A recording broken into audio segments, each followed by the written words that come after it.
track a little bit if he did. So don't worry, either way, you're going to be great, Dave. Okay. All right, let's give it up for Dave Zimmerman.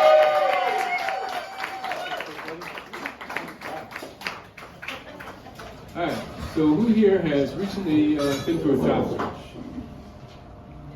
Nobody? Okay. You have? How long has it been?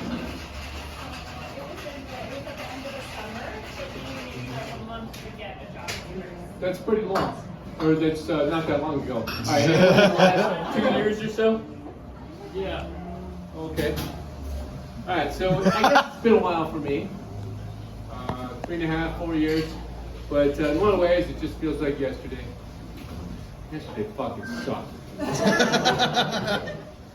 The only other job search I did was like back in the 90s, back when companies were actually interested in hiring you. Get into the interview and they'd say, yes, you need to show us what you can do for us, but we also need to show you what we can do for you. About 15 years ago, that changed a little bit. Went to, okay, yes, you need to show us what we can do for you, but we need to show you that, we don't need you. So when I heard about this, I decided, you know what, I don't think I can find another job if I have to, so I better try to hold on to this one. Went to my employer, said, okay, I'll make a deal with you. I promise I will stay here till retirement, and as long as you let me. Unfortunately, I found out that, much like dealing with Donald Trump, Loyalty Boulevard is a one-way street. So sure enough, just during the height of the pandemic, I get a call from my manager. Says, we're going to have to go in a different direction. Oh, west? West. He said, no. I said, oh, younger? He said, no, we don't even know what ageism is. I was a little skeptical about that. Especially about 3 months later, I got a call from a lawyer. He said, would you like to join an ageism class action suit against, oh, I probably shouldn't tell you who. I think I can tell you their initials still. Sure. IBM.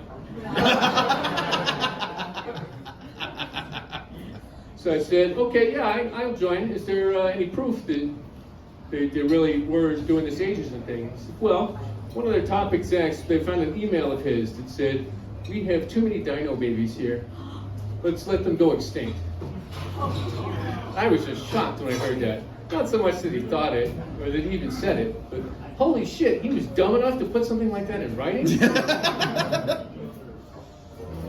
So, regardless, I had to go through another job search. It was painful. I applied to literally about 200 places. About half of them just completely ignored me.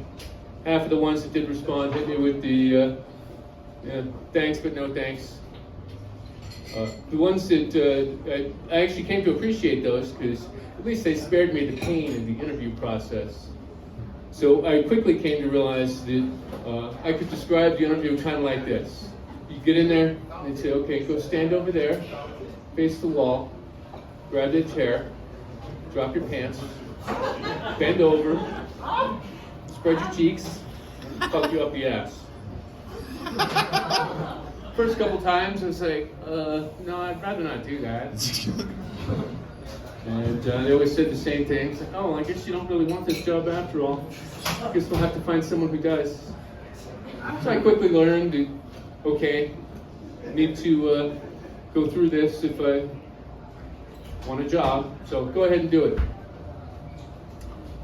First time, they said, well, thanks, but you didn't really seem like you enjoyed that, so we're going to have to say no. The next time, they said, thanks, but you seem like you enjoyed that a little too much, so we're going to have to say no. Oh, thanks, lady. That's what I came to really like about the lab that I work for now. Okay, sure, they still butt-fuck me, but at least they have the decency to buy me dinner first. So I knew that the interview there was going to be, well, a little different than most. I knew that right from the very first contact they made. About a week after I applied, I get a call from my now manager. It says, okay, good news. We're interested in interviewing you. But I do have one question for you. Can you pass a drug test? Now, I wasn't thinking too clearly, because if I was, I would have just said, yes. Instead, I said, when? Apparently not realizing the implication of what I just said, he said, well, tomorrow. So I looked down at the reason I wasn't thinking too clearly, the bong currently in my hand.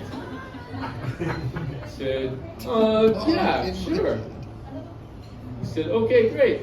We'll be in touch shortly to set something up. And then he hung up without telling me. He's like, wait, set up an interview or a drug test? Made me all anxious. Oh, I need something to calm me down. Then I looked down at the bong currently in my hand. Thinking, oh, they're probably bluffing.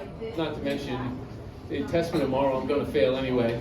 So I might as well at least finish this bowl. All right, thanks. That's my time.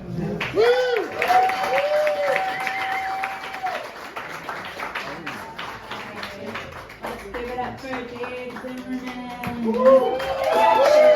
Starting something up in, or keeping something going, rather, in